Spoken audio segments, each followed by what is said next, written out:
સુરતની Lalbhai contractor cricket સ્ટેડિયમની ચૂંટણીમાં ભૂકંપ, પરિવર્તન પેનલ તૂટી ત્યારે પરિવર્તન પેનલના 5 સભ્યોએ યશા કોન્ટ્રાક્ટરને જાહેર સમર્થન આપ્યું છે ત્યારે કનૈયા કોન્ટ્રાક્ટરની સ્ટેડિયમ પેનલ સામે તૂટી ગયેલ પરિવર્તન પેનલના ઉમેદવારોએ બાયો ચડાવી છે।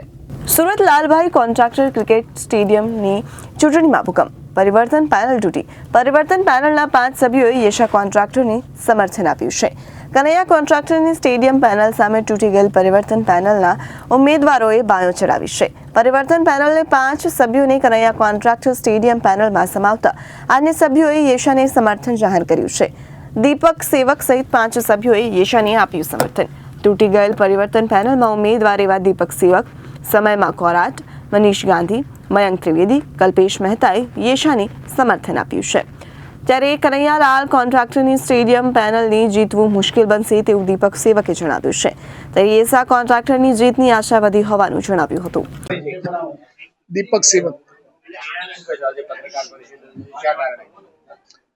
અમારા પરિવર્તન પેનલ 21 ની હતી જે તોડીને 5 ગયા અને અમે બાકી બચ્યા અને અમે લોકોએ જે સમર્થન હિસાબે ને એટલે હેમંતભાઈ કોન્ટ્રાક્ટર પેનલને આપ્યું અને બાકી જે જાણ અમારે કરવાની હતી કે શહેરના તમામે તમામ જે 5,500 મેમ્બરો અમારા જે એસટીસીએ ના છે લાલભાઈ ક્લબના એને અમારે જણાવવું હતું માટે અમે પત્રકાર આયોજન કર્યું અમે આ મીટિંગનું।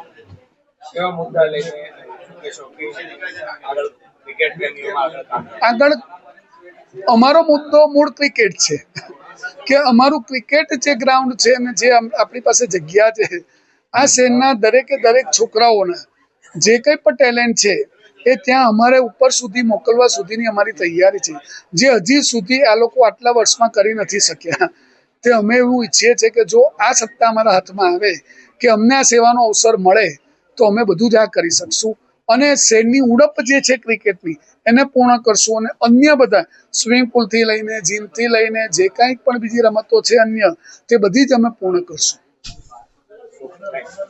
1,18,000 જેમાં 1 લાખ ચેકથી ને 18,000 જીએસટીના ચેકથી લીધા અને 4,82,000 રૂપિયા જે પૂરેપૂરા રોકડા લીધેલાનું ધ્યાન પર આવતા એમને આ ટર્મિનેટ લેટર આપવામાં આવ્યું છે। વાત કરી એ લોકો એમ કે 99% વધુ રકમ ચેકથી જ લઈએ છે એ બાબતે એ 99,000 ઉપરના ચેકથી લો તો આ કેશથી લીધા એટલે તો ટર્મિનેટ કર્યા મોટા ભાઈ। આ કેશ લખ્યા છે 482 અને એમણે આ વેપાર કર્યો તો ટર્મિનેટ કરવામાં આવે ને।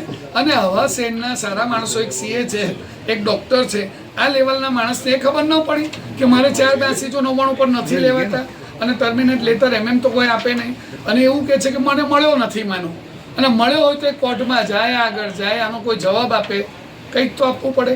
તો 99 પર આપ સાહેબ કહો છો મને તો આ 482 ક્યાંથી રોકડા લેવાય? અચ્છા, આ સાલીમભાઈ જે છે એના મેસેજ પણ મારી પાસે છે, શીતલભાઈ પાસે। શીતલભાઈ પોતે એના પોતાના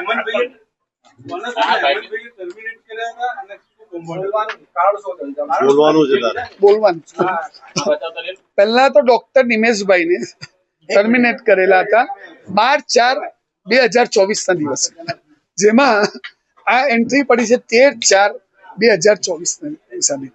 એમણે જ્યારે આ મૂળ બાબત હતી કે ક્રિકેટ એસોસિએશન ક્રિકેટ તરીકે આપની જે ક્લબના સભ્યો હતા એ ક્રિકેટની અંદર નિમણૂક કરવા આવેલા આ લોકોને, કોને? નિમેશભાઈ અને આપણા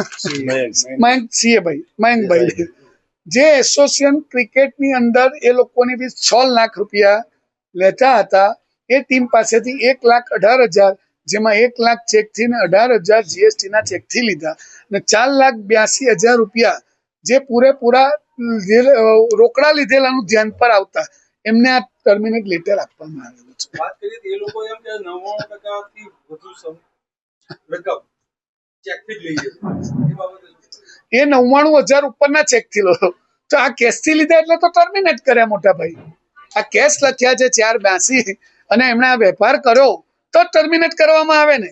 અને આવા શહેરના સારા માણસો, એક સીએ છે, એક ડોક્ટર છે, આ લેવલના માણસને એ ખબર ન પડી કે મારે 482 જો 99 પર નથી લેવાતા અને ટર્મિનેટ લેટર એમ તો કોઈ આપે નહીં અને એવું કહે છે કે મને મળ્યો નથી માનો અને મળ્યો હોય તો એ કોર્ટમાં જાય, આગળ જાય, આનો કોઈ જવાબ આપે, કંઈક તો આપવું પડે।